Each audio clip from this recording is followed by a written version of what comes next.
नमस्कार दोस्तों, स्वागत है आपका अपना YouTube channel RS fire safety में। दोस्तों आज की वीडियो में हम देखेंगे कि जो फायरमैन का फुल फॉर्म क्या होता है।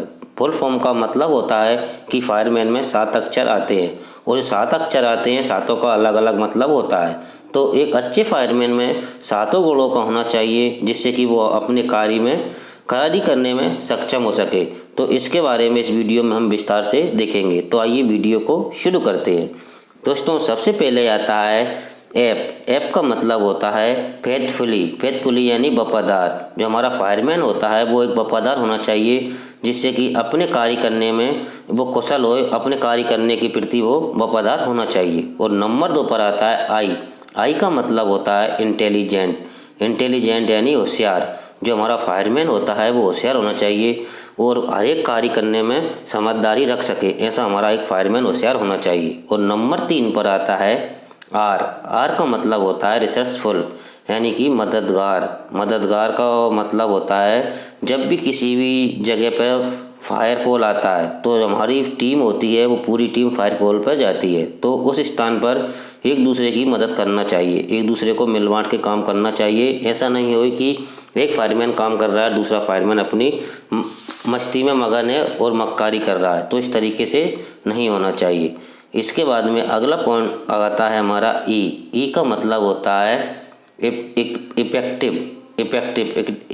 इफेक्टिव का मतलब होता है कार्यकुशल का मतलब होता है कि वो हर एक कार्य करने के हुनर होना चाहिए, उसमें हर एक कार्य करने का हुनर होना चाहिए कि कौन सा कार्य करना है। फायरमैन को तमाम कार्य करना पड़ता है तो हर एक कार्य करने में वो कार्यकुशल होना चाहिए। इसके बाद में अगला पॉइंट आता है हमारा एम का मतलब होता है मेंटिलिटी अलर्ट का मतलब दिमागी फुर्ती। वो जो हमारा फायरमैन होता है वो हर एक परिस्थिति में डिसीजन लेने योग्य होना चाहिए और तुरंत रिस्पांस देना चाहिए।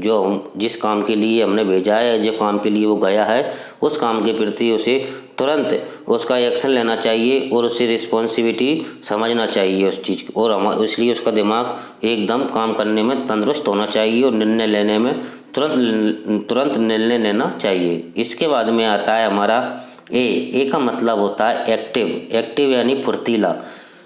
जो हमारा फायरमैन होता है वो फुर्तीला होना चाहिए, काम करने में फुर्तीला होना चाहिए जिससे कि काम करते समय वो ज़्यादा थकावट नहीं होना चाहिए और जल्दी से जल्दी उसे कार्य कर सके, ऐसा हमारा एक फायरमैन होना चाहिए।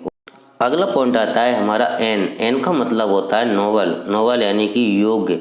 एक फायरमैन हर एक काम को करने या हर एक फायर कॉल पर जाने लायक होना चाहिए, ले जाने के योग्य होना चाहिए। यानी कि या किसी रेस्क्यू कार्य करते हैं तो उसके योग्य होना चाहिए, तो एक योग्य फायरमैन होना चाहिए। एन का मतलब नोबल का मतलब योग्य होना चाहिए। तो दोस्तों आज की वीडियो में हमने देखा है कि हमारा जो फायरमैन होता है उसका फायरमैन का फुल फॉर्म क्या होता है, प्रत्येक अक्षर का अलग अलग मतलब होता है। इसके बारे में इस वीडियो में हमने देखा है। अगर आपको वीडियो अच्छी लगी है तो प्लीज़ वीडियो को लाइक शेयर कमेंट्स करें और चैनल को सब्सक्राइब करें। अगली वीडियो में फिर मिलेंगे, तब तक के लिए नमस्कार।